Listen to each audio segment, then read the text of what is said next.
Assalamualaikum warahmatullahi wabarakatuh. Berjumpa kembali nih dengan saya. Nah, pada kesempatan kali ini kita berjumpa dengan mata kuliah Strategi Pembelajaran Kimia.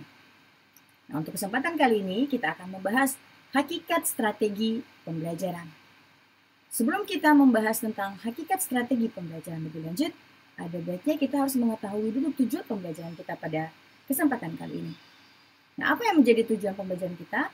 Yang pertama, setelah saudara mempelajari mata kuliah ini, saudara akan dapat memahami hakikat strategi pembelajaran. Yang kedua, setelah saudara mempelajari mata kuliah ini, atau pertemuan kali ini, saudara akan dapat memahami berbagai jenis strategi pembelajaran, serta yang ketiga, yaitu saudara akan dapat memilih dan menggunakan berbagai jenis strategi pembelajaran. Nah, untuk materi lebih lanjut, agar saudara dapat memahami pertemuan kita kali ini, silakan simak video berikut ini.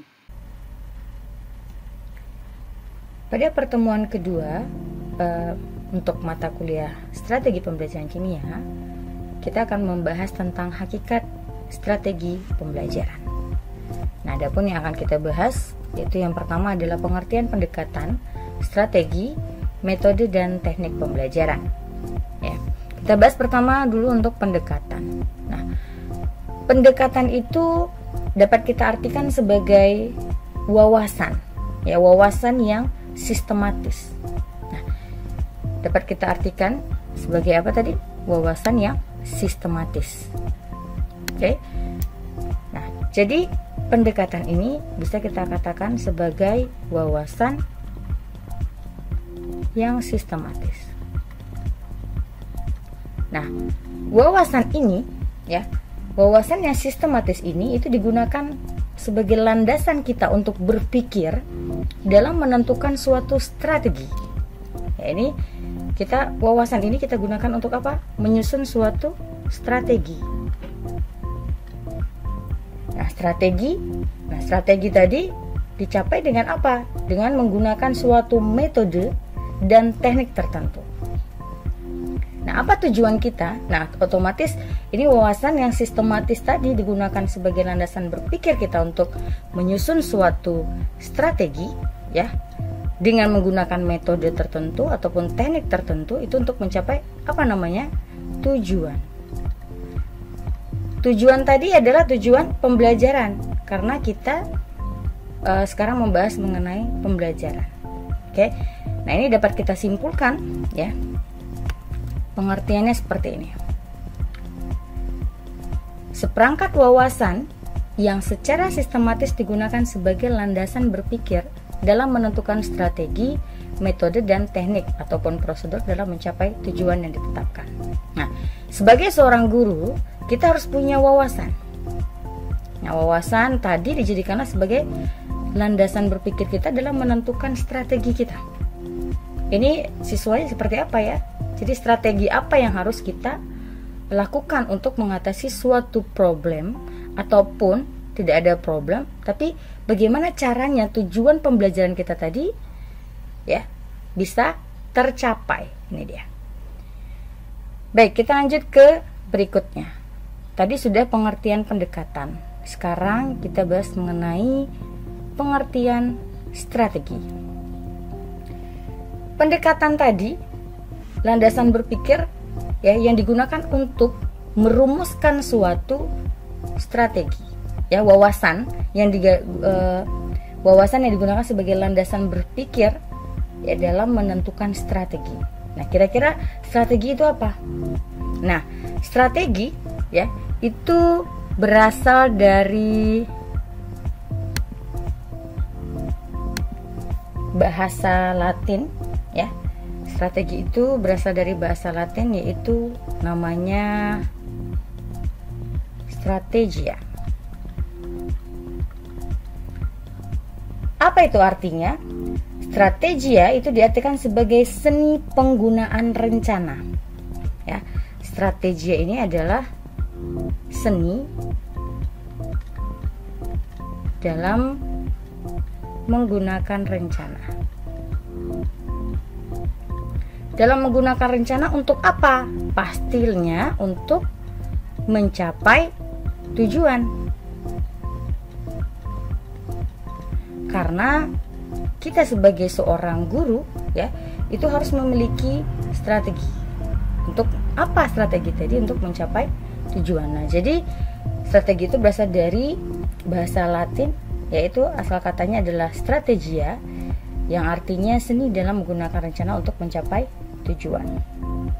Nah, pengertian strategi itu sendiri apa?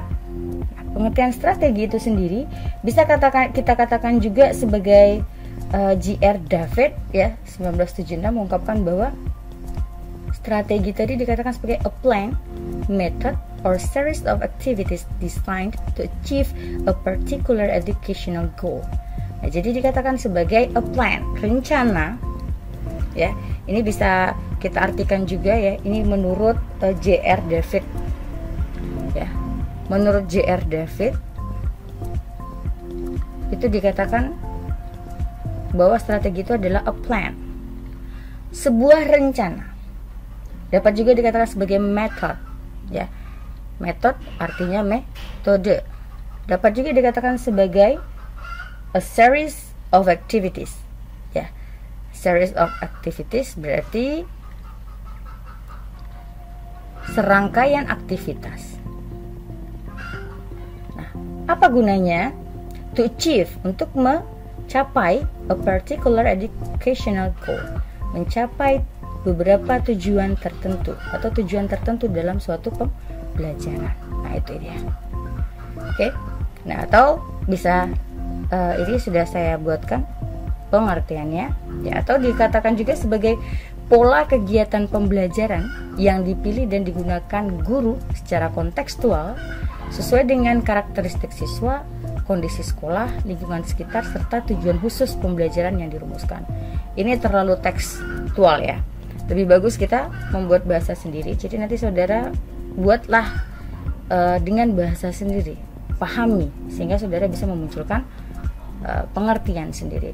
Nah, jadi strategi itu kita katakan sebagai suatu rencana, ya, suatu rencana ya, yang secara sistematis tentunya yang digunakan untuk mencapai tujuan pembelajaran.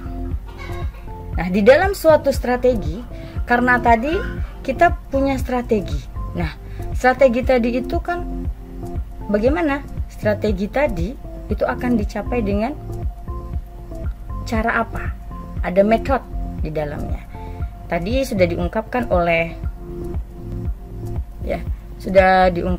J.R. David bahwa strategi itu merupakan a plan, suatu rencana. Nah, dapat juga dikatakan metode. Nah, di dalam suatu strategi pasti ada metode alias metodenya. Dan series of activities. Series of activities ini adalah kegiatan di dalamnya. Nah, untuk apa? Untuk mencapai tujuan. Nah, makanya nanti di dalam strategi itu pasti ada metode dan ada teknik pembelajaran. Oke, kita bahas ya. Berikutnya adalah metode. Nah, jadi di dalam suatu strategi ada metode, ada yang namanya teknik pembelajaran. Apa itu metode?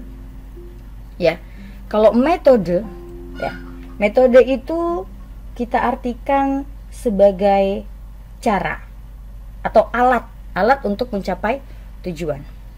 Jadi, ya, metode itu adalah alat untuk mencapai tujuan.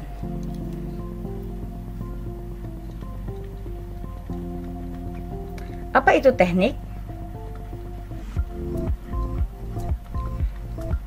Apa itu teknik kira-kira? Teknik itu jalan atau alatnya juga yang digunakan untuk mengarahkan kegiatan siswa ya untuk mencapai tujuan tertentu juga. Nah, kalau tadi metode adalah cara, kalau teknik itu adalah lebih kepada alatnya. Ya. Nah, sekarang apa beda keduanya? Karena metode ini dengan teknik ini agak mirip ya. Kadang ada beberapa ahli yang menyatakan bahwa metode dan teknik itu adalah sama. Oke, tapi sebenarnya mereka bisa dikatakan juga berbeda. Kalau metode itu lebih bersifat prosedural, sedangkan teknik itu dia lebih bersifat implementasi.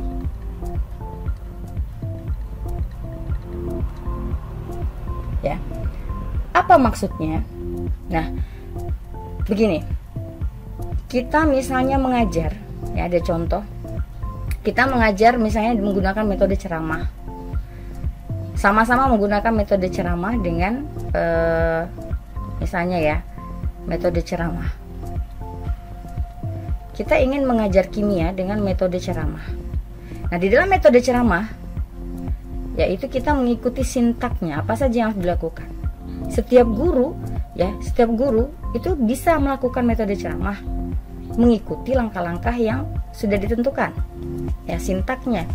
Sementara tekniknya berbeda-beda. Bisa dipahami maksud saya? Tekniknya itu alat yang digunakannya itu beda-beda. Implementasinya ketika secara teoritis metodenya metode ceramah, tapi ketika melaksanakannya ya atau implementasinya itu tekniknya akan berbeda antara guru A dengan guru B. Nah, seperti itu. Jadi teknik itu lebih kepada implementasi, sedangkan metode kepada prosedurnya, tata caranya. Apa saja sih dulu yang pertama dilakukan, tahapan-tahapannya, sintak dalam metode ceramah itu apa saja. Tapi tekniknya kadang berbeda-beda antara satu guru dengan guru yang lainnya. Seperti itu. Cara melaksanakannya nanti bisa jadi berbeda, atau alat yang digunakan juga berbeda. Seperti itu. Ya. Jadi pada saat implementasinya itu teknik yang digunakan berbeda-beda. Oke, kita lanjut pada berbagai jenis pendekatan dalam pembelajaran. Tadi sudah diungkapkan ya, pendekatan itu lebih kepada wawasan yang dijadikan sebagai landasan berpikir. Ya, yang di dalamnya ada dalam menentukan strategi, metode ataupun teknik dalam mencapai tujuan pembelajaran. Nah, adapun jenis pendekatan dalam pembelajaran, ya, yang pertama itu adalah pembelajaran berorientasi kepada guru, yang biasa kita sebut sebagai teacher centered approach, ya, teacher centered approach. Nah, di sini pendekatan yang berorientasi kepada guru itu pembelajarannya yang menempatkan ya. Di dalam pembelajarannya itu menempatkan guru sebagai menempatkan siswa sebagai objek dalam belajar. Sementara guru itu bertindak sebagai apa? Ya, sedangkan guru itu bertindak sebagai satu-satunya sumber belajar. Ya. Alias di sini kalau di teacher center ini ya, di teacher center ini gurunya segala-galanya guru gitu, guru segala-galanya guru. Maksudnya di sini adalah guru itu serba bisa atau serba tahu. Guru di sini sebagai satu-satunya sumber belajar. Sementara siswa di sini dijadikan sebagai objek. Dijadikan sebagai objek dalam kegiatan pembelajaran. Nah, ini pendekatan berorientasi kepada teacher center approach ini lebih ya, ini pendekatan klasik ya, pendekatan klasik karena sudah lama. Sekarang kita kan lebih berorientasi kepada siswa yang harus aktif. Jadi bukan gurunya yang aktif. Ya, mungkin boleh lah ya di kelas 1 SD, tapi kalau untuk SMA kita yang kimia kan nggak mungkin lagi teacher center approach ya. Oke, berikutnya kita masuk kepada jenis pendekatan yang kedua, yaitu pendekatan atau pembelajaran yang berorientasi kepada siswa atau yang kita sebut sebagai student center approach atau ada juga yang menyebutnya SCL ya, Student Centered Learning. Jadi pembelajarannya itu berorientasi kepada siswa.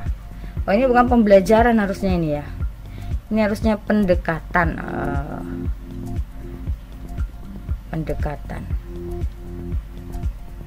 Oke, pendekatan yang berorientasi kepada siswa.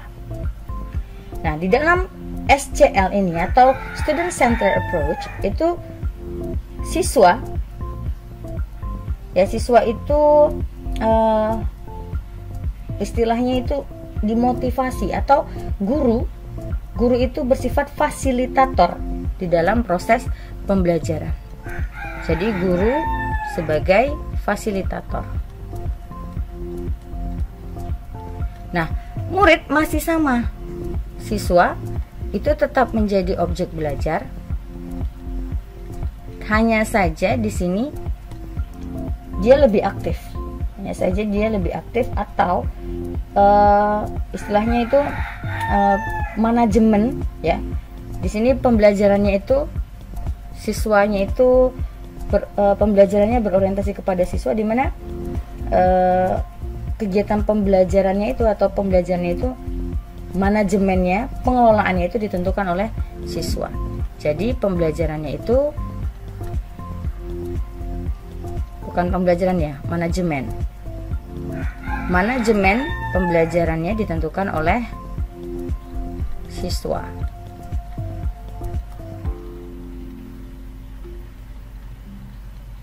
Seperti itu. Nah, pada pendekatan ini siswa memiliki kesempatan terbuka untuk melakukan kreativitas. Jadi saya sudah katakan tadi, guru hanya sebagai fasilitator atau dapat kita katakan sebagai motivator, seperti itu.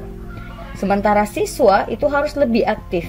Artinya di sini siswa itu akan lebih memiliki kesempatan untuk berkreativitas, untuk berkreasi sendiri ya, dan mengembangkan potensinya, baik secara langsung sesuai dengan ataupun tidak langsung sesuai dengan minatnya masing-masing. Nah, jadi dari sini kita bisa melihat bahwa untuk pendekatan student centered approach ini bagus. Kenapa? Karena siswa itu dia punya kreasi sendiri. Dia ingin belajarnya seperti apa. Namun guru kita sebagai seorang guru harus tetap menjadi fasilitator, karena nggak mungkin siswa itu belajar dengan sendirinya ya, atau motivator seperti itu. Oke, kita lanjutkan. Berikutnya, berbagai jenis strategi pembelajaran. Nah, strategi tadi sudah diungkapkan bahwa strategi itu lebih kepada perencanaan yang berisi tentang rangkaian kegiatan untuk mencapai tujuan tertentu. Nah, di sini strategi itu ya merupakan hal yang perlu diperhatikan oleh seorang guru. Nah, di dalam strategi ini ada beberapa jenis yang akan kita bahas ya. Sedikitnya ada 3 jenis strategi yang ada atau yang harus diketahui oleh seorang guru. Yang pertama adalah strategi pengorganisasian pembelajaran. Nah, apa itu strategi pengorganisasian pembelajaran? Ya, itu menurut Regulate, Banderston, and Merrill, ya, itu strategi mengorganisasikan isi pelajaran itu disebut sebagai struktural strategi. Nah, ini dapat kita katakan sebagai struktural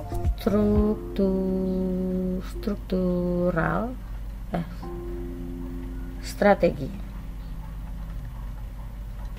Nah, struktural strategi itu ya harus mengacu kepada cara atau urutan dalam mensintesis suatu fakta, konsep ataupun prosedur ataupun prinsip-prinsip lainnya. Nah, dalam strategi pengorganisasian ini ya, itu dibedakan lagi menjadi 2 jenis. Ya. Strategi pengorganisasian pembelajaran ini dibagi menjadi 2 jenis. Ini dibagi menjadi dua jenis. Dibagi jadi dua jenis. Wah, tulisan saya jelek sekali ya. Nggak apa-apa, yang penting bisa dibaca. Oke. Dibagi menjadi dua jenis. Apa saja itu? Ada strategi mikro, ada strategi makro. Ada yang namanya strategi mikro, dan ada lagi yang namanya strategi makro. Nah, apa itu strategi mikro? Strategi mikro itu mengacu pada metode untuk pengorganisasian isi pembelajaran yang hanya itu untuk satu konsep saja, atau satu prosedur ataupun satu prinsip. Sementara kalau untuk ya ini bisa saya sampaikan, ini hanya untuk apa tadi, pengorganisasian isinya hanya untuk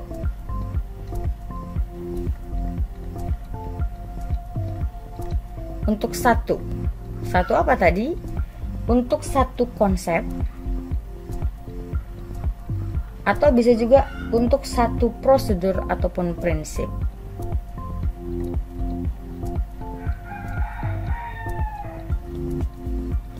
Sedangkan strategi makro, ya, strategi makro itu mengacu kepada pengorganisasian isi yang melibatkan lebih dari satu.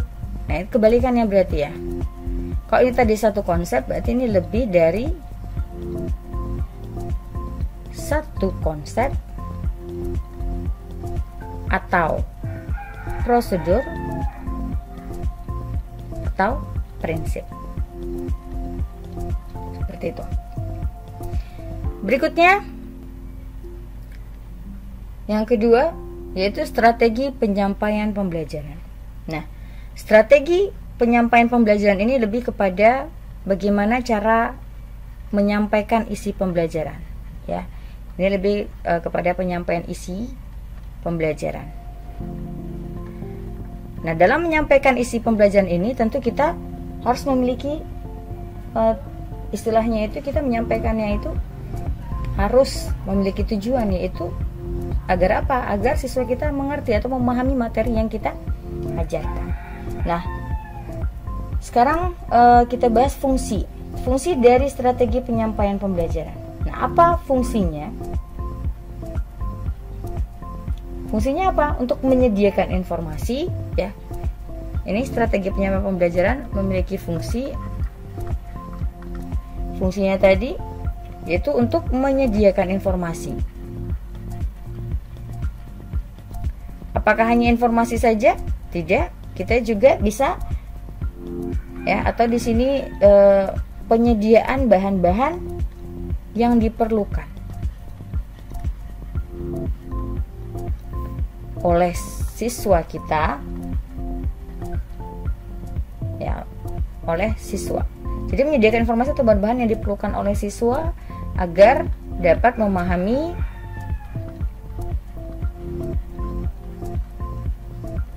isi pembelajaran.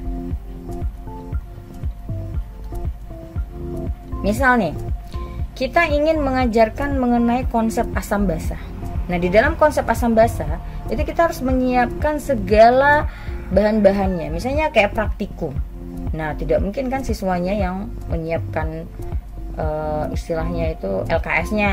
Nah, jadi di sini lebih kepada bagaimana cara menyampaikan isi, ya, menyampaikan isi pembelajaran tadi. Oke, berikutnya jenis yang ketiga itu strategi pengelolaan pembelajaran.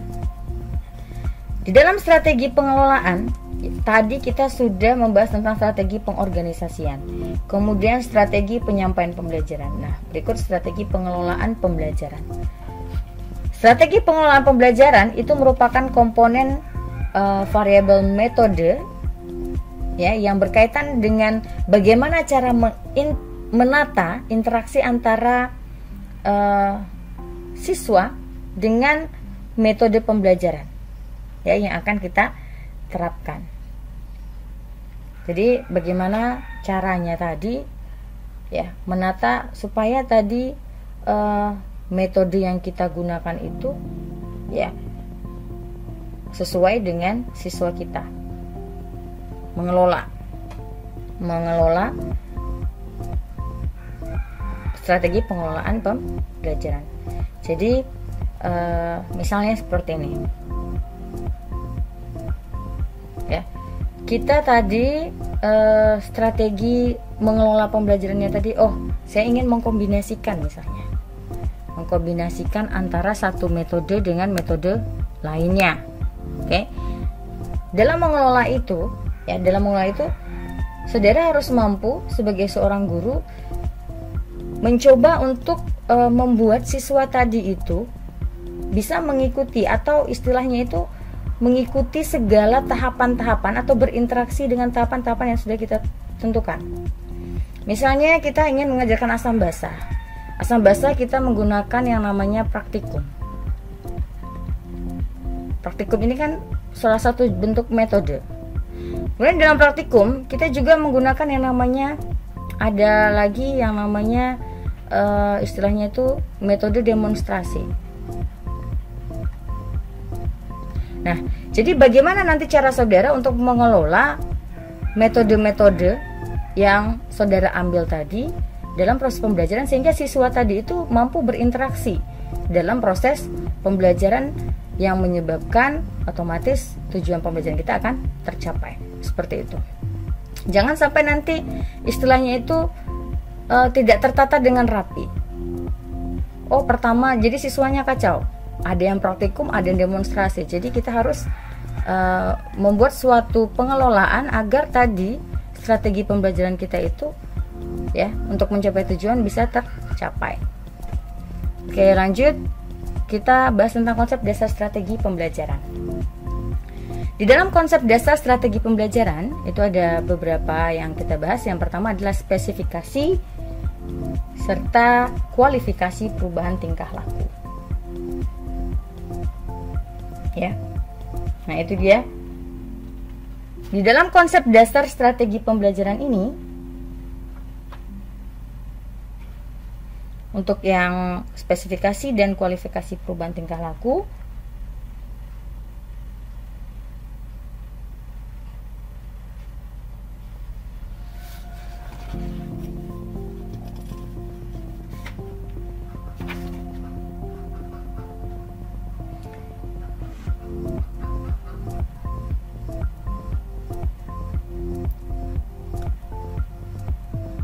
pertama, spesifikasi dan kualifikasi perubahan tingkah laku yang diinginkan itu sebagai hasil belajar mengajar yang kita lakukan.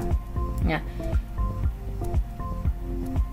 satu, spesifikasi dan kualifikasi perubahan tingkah laku. Nah, di sini ya, apa yang harus kita jadikan sebagai sasaran dari suatu proses belajar mengajar itu kita rumuskan secara jelas dan konkret. Ya, jadi kita identifikasi dulu, kemudian kita spesifikasikan secara jelas atau kita rumuskan secara jelas ya sasarannya tadi, sasarannya apa gitu, agar mudah dipahami oleh peserta didik. Sasaran kita misalnya kita ingin siswa tadi itu dapat dalam praktikum misalnya, dia dapat menggunakan ini, misalnya kita rumuskan perubahan tingkah lakunya bekerja sama. Dia bisa bekerja sama dalam tim. Nah, di sini agar dia bisa bekerja sama dalam tim, otomatis tadi kita membuat praktikum ya, itu berkelompok. Nah, di sini kita harus jelas nih, harus jelas dan konkret apa saja yang harus dilakukan oleh siswa sehingga nanti yang tujuan kita ya ingin membuat siswa tadi itu bisa bekerja sama dalam tim tercapai. Seperti itu. Oke. Nah, yang kedua, itu salah satu contoh ya. Memilih cara pendekatan belajar mengajar. Nah, yang kedua ini ya, memilih cara pendekatan belajar mengajar itu dianggap paling tepat dan efektif untuk mencapai suatu tujuan ataupun sasaran. Nah, di sini bagaimana cara kita memandang suatu persoalan, konsep, pengertian, dan teori apa yang kita gunakan dalam memecahkan suatu kasus akan mempengaruhi hasil. Ya. Nah, misalnya nih, ada masalah yang dipelajari oleh dua orang. Dengan pendekatan berbeda itu akan menghasilkan kesimpulan-kesimpulan yang berbeda. Misalnya, tadi pendekatan salah satunya, ya, ada diantaranya student center learning dan atau student center approach sama teacher center approach. Nah, pemilihan cara pendekatan tadi itu akan mempengaruhi tujuan, akan mempengaruhi hasil, bukan tujuannya, mempengaruhi hasil kita. Kenapa? Yang pertama, tadi kita ingin siswanya itu memahami tentang konsep asam basa. Ada yang dilakukan dengan jalan ceramah, ya, strateginya. Ada juga yang dilakukan dengan jalan, misalnya tadi praktikum mandiri. Ini, ya, kita misalnya ingin membuat siswa memahami tentang konsep asam basa, sehingga siswa kita tadi bisa paham bagaimana cara mengidentifikasi suatu senyawa yang bersifat asam ataupun basa. Nah, satu orang guru menggunakan ceramah, satu lagi menggunakan praktikum. Nah, ini pasti, ya, kalau ceramah itu kan berarti lebih kepada teacher center, sedangkan praktikum lebih kepada student center. Ini pasti hasilnya akan berbeda-beda. Siswa yang diajarkan dengan ceramah dengan menggunakan pendekatan teacher center itu akan berbeda hasilnya dengan yang praktikum. Praktikum kan dia kerja sendiri, artinya ini student center. Itu hasil yang kita perlu juga akan berbeda. Jadi pemilihan cara pendekatan itu akan mempengaruhi tujuan. Jadi ini adalah konsep dasar pemilihan, ya, konsep dasar dalam strategi pembelajaran. Berikutnya, memilih dan menetapkan prosedur, metode, dan teknik. Di sini dalam memilih dan menetapkan prosedur, metode, dan teknik, ya, itu nanti akan ada istilahnya itu penjelasan lebih lanjut. Nah, di sini memilih dan menetapkan prosedur, metode, dan teknik belajar mengajar itu, ya, harus kita pilih yang paling efektif, ya, yang dapat memotivasi siswa kita. Jadi kita harus memilih metode yang dapat memotivasi siswa kita. Bagaimana prosedurnya? Itulah yang harus kita tetapkan. Misalnya tadi kan kita sudah menentukan pendekatannya teacher center, student center. Kemudian kita tetapkanlah metodenya. Metodenya misalnya dengan praktikum tadi, ya, praktikum. Kemudian prosedurnya apa gitu, tetapkan prosedurnya, tata caranya seperti apa melaksanakan praktikumnya, apakah ini ada penjelasan dulu dari gurunya, kemudian baru dibagikan LKS-nya, terus itu siswanya mengerjakan praktikum. Nah, tekniknya seperti apa, ya, tekniknya apakah setelah mereka praktikumnya mandiri atau gurunya bersama-sama dengan guru dalam kelompoknya atau seperti apa, ya. Kemudian di dalam teknik ini apakah nanti dalam bentuk laporan nanti, ya, siswanya melaporkan dan segala macam. Nah, itu prosedur, metode, dan teknik yang tepat itu harus menjadi konsep dasar dalam strategi pembelajaran. Nah, yang keempat, menetapkan norma-norma dan batas minimal keberhasilan, ya, menetapkan norma-norma dan batas minimal keberhasilan. Di dalam strategi pembelajaran kita harus menetapkan norma-norma dan batas minimal keberhasilan. Ini lebih kepada ini, ya, lebih kepada lebih kepada KKM. Nah, ini kalau di sekolah kan kita namanya KKM nih. Berapa ya KKM-nya untuk menyelesaikan satu mata pelajaran itu? Misalnya kimia itu misalnya KKM-nya 80 gitu, baru tuntas. Nah, ini katakan tuntas. Nah, jadi kita harus menetapkan norma ataupun batas minimal keberhasilannya berapa. Seperti itu. Oke. Selanjutnya, ya, tahapan instruksional. Tahapan instruksional ini terdiri dari 3, ya. Yaitu yang pertama adalah tahap pra-instruksional, yang kedua adalah tahap instruksional, dan yang ketiga adalah tahap penilaian dan tindak lanjut. Nah, apa itu tahap pra-instruksional? Yang namanya pra berarti sebelum ya. Kalau pra sejarah ya berarti sebelum sejarah dimulai. Kalau pra-instruksional, instruksional itu adalah pembelajaran. Nah, ini salah nih.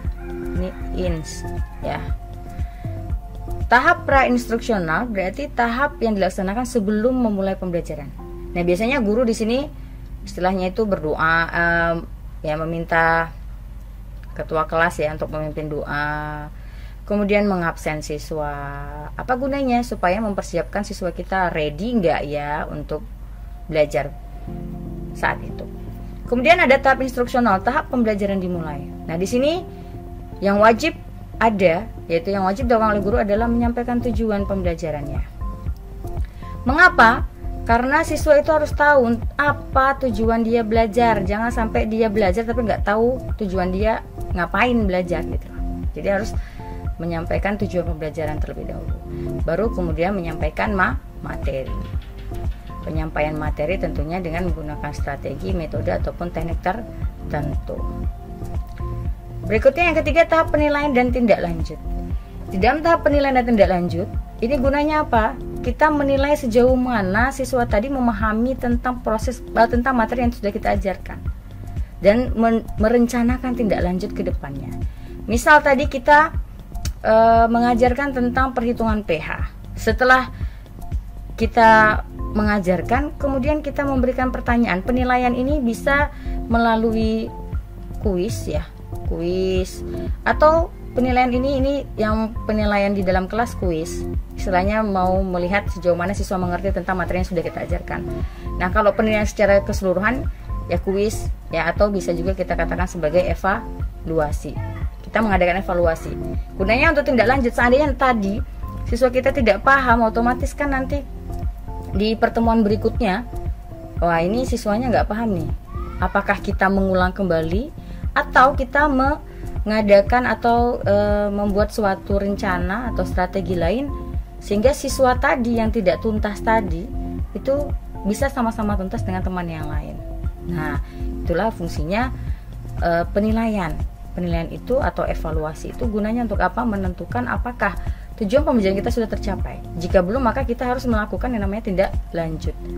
Jika sudah tercapai pun harus ada tindak lanjutnya. Apa itu ya? Apakah nanti istilahnya kita masuk ke pengayaan atau segala macam ya, ataupun lanjut ke materi berikutnya, seperti itu. Oke, lanjut kepada dasar pemilihan strategi pembelajaran. Apa dasarnya? Dasar kita memilih strategi pembelajaran yaitu diantaranya adalah tujuan. Tujuan kita tadi apa? Setiap pembelajaran itu ada tujuan. Nah, kalau tujuannya sudah ditetapkan, yaitu kita harus istilahnya itu dari tujuan tadi kita rancang strateginya. Misalnya tujuan saya itu ingin selain siswa itu memahami konsep materi tadi, misalnya tadi asam basa dari tadi ya, asam basa deh, nggak apa-apa kita pakai asam basa terus. Supaya siswa memahami tentang cara, misalnya tadi tujuannya itu siswa mampu mengidentifikasi ya senyawa asam atau basa dengan berbagai indikator, misalnya.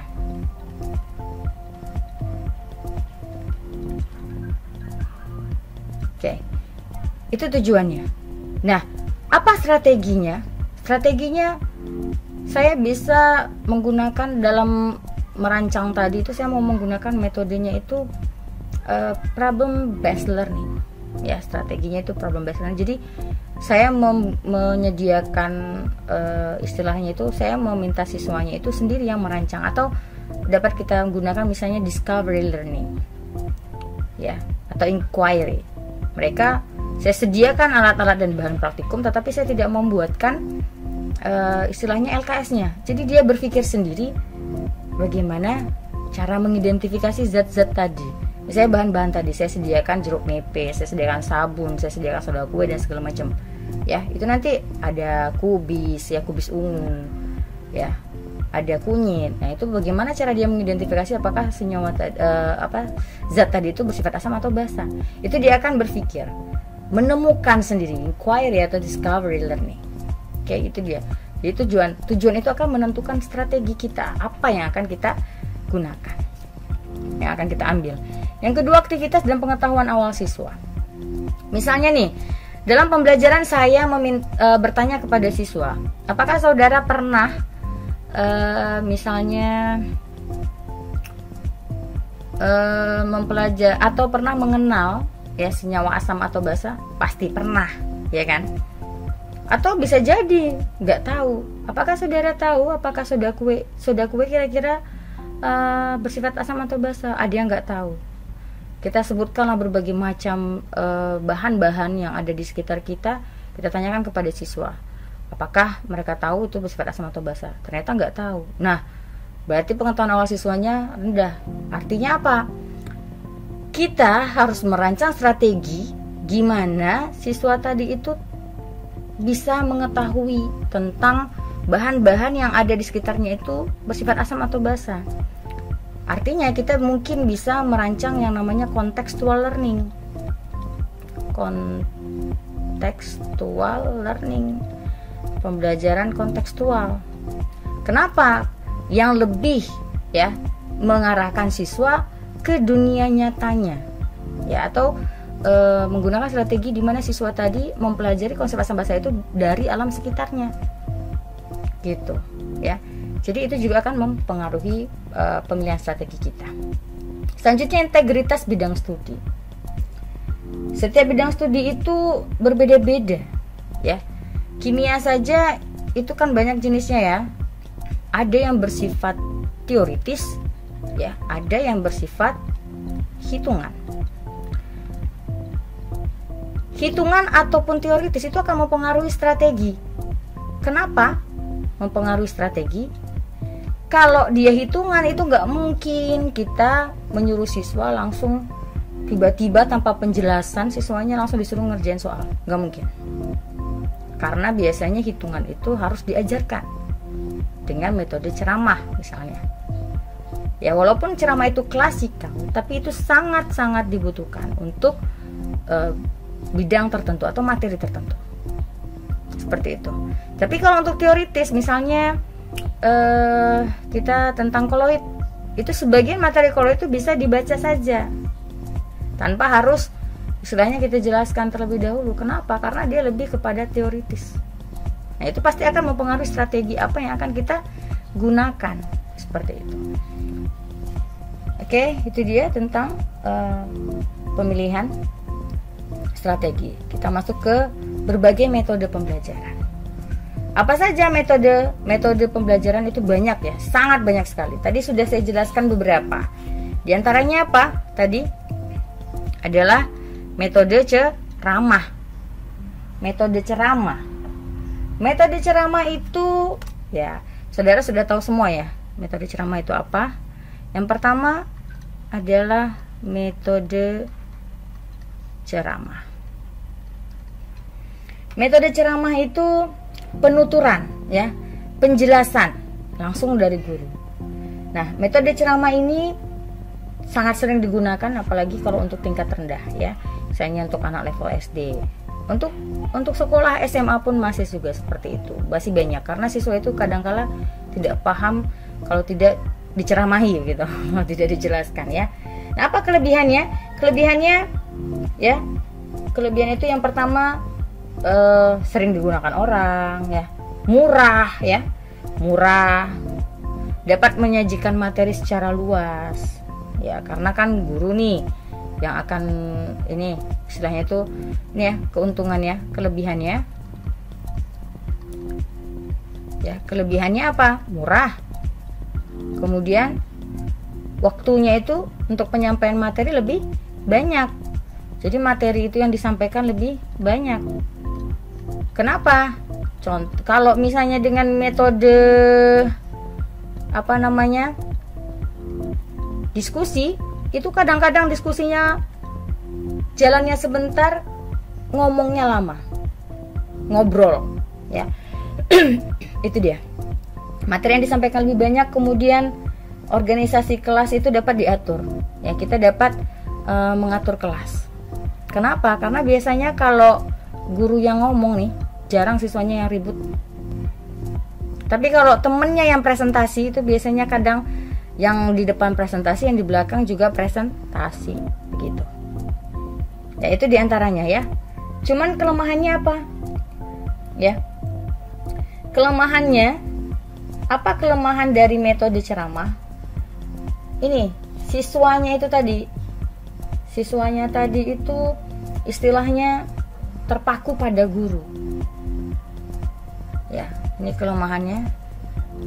Otomatis di sini guru sebagai guru itu sebagai satu-satunya sumber belajar. Kenapa?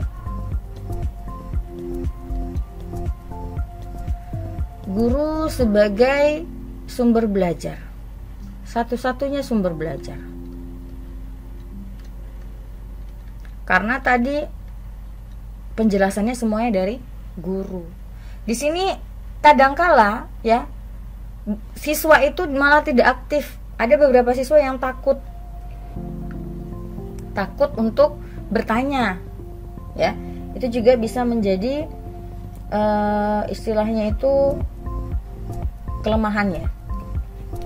Berikutnya yang kedua, saya tidak jelaskan metode seluruh metode ya, karena saudara nanti silakan baca sendiri.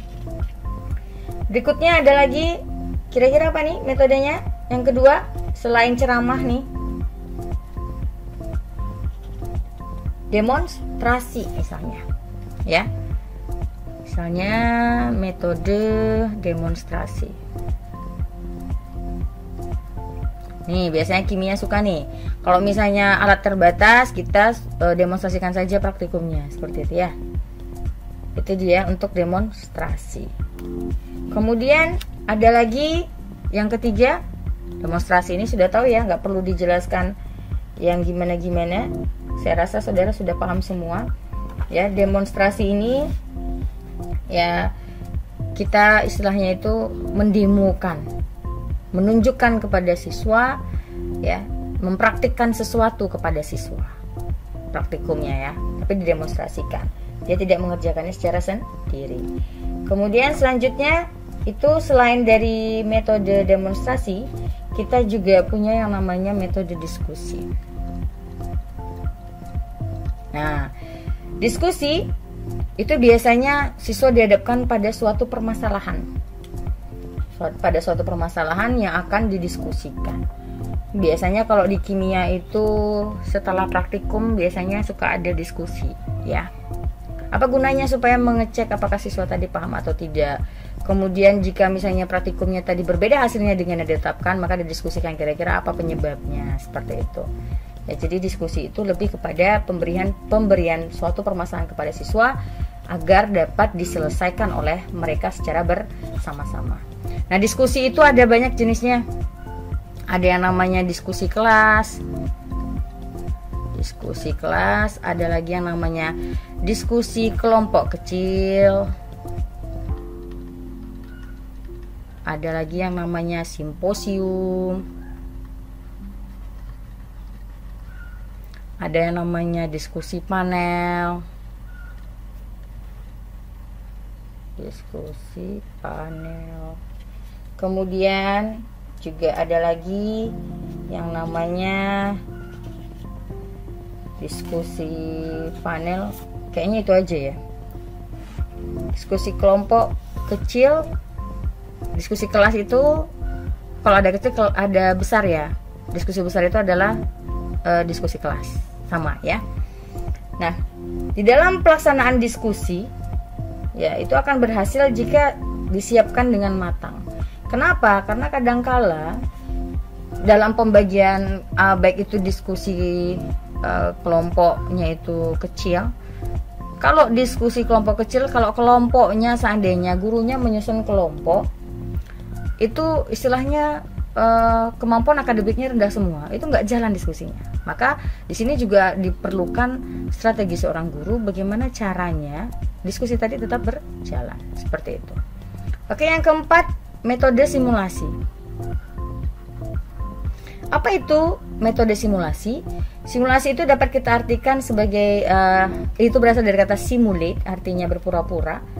Ya, simulasi itu artinya cara penyajian pengalaman belajar dengan menggunakan situasi tiruan. Jadi pura-pura. Ya, misalnya praktikumnya nih kayak sekarang masa pandemi, itu praktikumnya virtual, pura-pura praktikum. Misalnya untuk asam basa itu dengan menggunakan Macromedia Flash misalnya, dengan animasi seperti itu adalah simulasi seperti itu. Ini sebenarnya bagus, kenapa? Ini akan bisa digunakan ketika istilahnya ada kendala-kendala tertentu. Ya, oke, yang kelima, itu adalah metode tugas atau resitasi. Ya, metode tugas atau resitasi.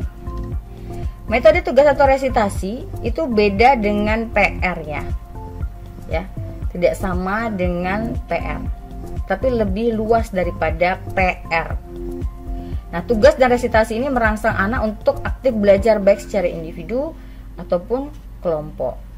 Nah, jenis-jenisnya juga banyak ya. Jenis-jenisnya juga banyak. Kemudian ada lagi metode tanya jawab.